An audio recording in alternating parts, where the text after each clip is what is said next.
बांग्लादेश की राजनीति में बड़ा उलटफेर हो चुका है। आम चुनाव में बांग्लादेश नेशनलिस्ट पार्टी यानी बीएनपी ने शानदार जीत दर्ज की है और तारिक रहमान देश के अगले प्रधानमंत्री बनने जा रहे हैं। यह सिर्फ सत्ता परिवर्तन नहीं है, बल्कि ढाका की राजनीति में एक नए अध्याय की शुरुआत मानी जा रही है। 20 साल बाद बीएनपी ने नई सुबह की कहानी लिख दी है। बेगम खालिदा जिया के बेटे तारिक रहमान ने न सिर्फ बांग्लादेश बल्कि बांग्लादेशियों के दिलो दिमाग में अपनी अलग पहचान बना ली है। बांग्लादेश की आवाम ने बदलाव को लेकर वोट किया और नतीजा ये हुआ कि बांग्लादेश के हर गली कूचे में बीएनपी का झंडा लहरा दिया गया। गुरुवार को हुए आम चुनाव में बीएनपी ने 299 सीटों में से 209 सीटें जीतकर इतिहास रच दिया है। वहीं जमात एक चौथाई सीटों पर ही सिमट कर रह गया है। बेगम खालिदा जिया के बेटे तारिक रहमान बांग्लादेश के नए प्रधानमंत्री होंगे, ये भी लगभग तय हो चुका है। इस चुनाव के सबसे बड़े आर्किटेक्ट डॉक्टर मोहम्मद यूनिस है, जिनका कार्यकाल विवादों से भरा रहा है। 17 साल का निर्वासन काटकर लौटे तारिक रहमान हैं, जिन्होंने अपनी मां खालिदा जिया की सहानुभूति और बीएनपी के पुराने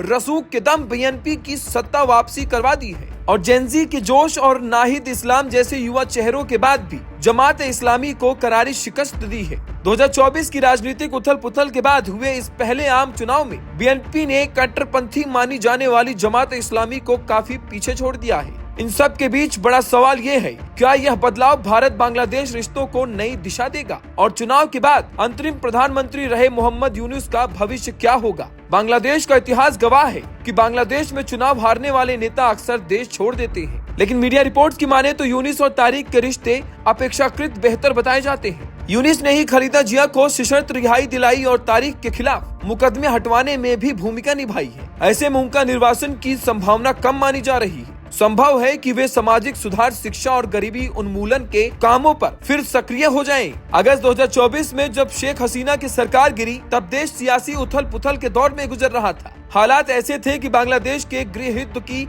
आशंका जताई जा रही थी। ऐसे समय में अंतरिम सरकार की कमान संभाली मोहम्मद यूनुस ने खुद को एक ट्रांजिशनल फेज के तौर पर पेश किया, शांति, संवाद और सुधार का वादा किया। यूनुस की पहचान एक वैश्विक अर्थशास्त्री की रही है। नोबेल शांति पुरस्कार से सम्मानित मोहम्मद यूनुस ने अपनी अंतर्राष्ट्रीय साख का इस्तेमाल आर्थिक मोर्चे पर किया, लेकिन इसी दौरान भारत बांग्लादेश रिश्तों में खटास की खबरें भी सामने आने लगी। यूनुस पर सबसे गंभीर आरोप कट्टरपंथ को बढ़ावा देने का था। आरोप है कि जमात इस्लामी से जुड़े कई नेताओं की रिहाई हुई है। विपक्ष और मानवाधिकार समूहों का कहना है कि हिंदू अल्पसंख्यकों पर हमले बढ़े हैं, साथ ही मारपीट, घरों में आगजनी और हत्याओं की घटनाएं भी सामने आई। बांग्लादेश आज एक अहम मोड़ पर खड़ा है। एक तरफ निर्वासन से लौटे तारिक रहमान की नई सरकार, दूसरी तरफ अंतरिम दौर के बाद मोहम्मद यूनुस का अनिश्चित भविष्य। राजनीतिक स्थिरता, आर्थिक मजबूती और पड़ोसी देशों के साथ संतुलित संबंध, यही वे 3 कसौटियां होंगी जिन पर नई सरकार को परखा जाएगा। आने वाले महीने तय करेंगे कि यह बदलाव स्थायी परिवर्तन साबित होगा या सिर्फ सत्ता का अदला बदली। फिलहाल इतना तय है, ढाका की राजनीति में एक नया अध्याय की शुरुआत हो चुकी है।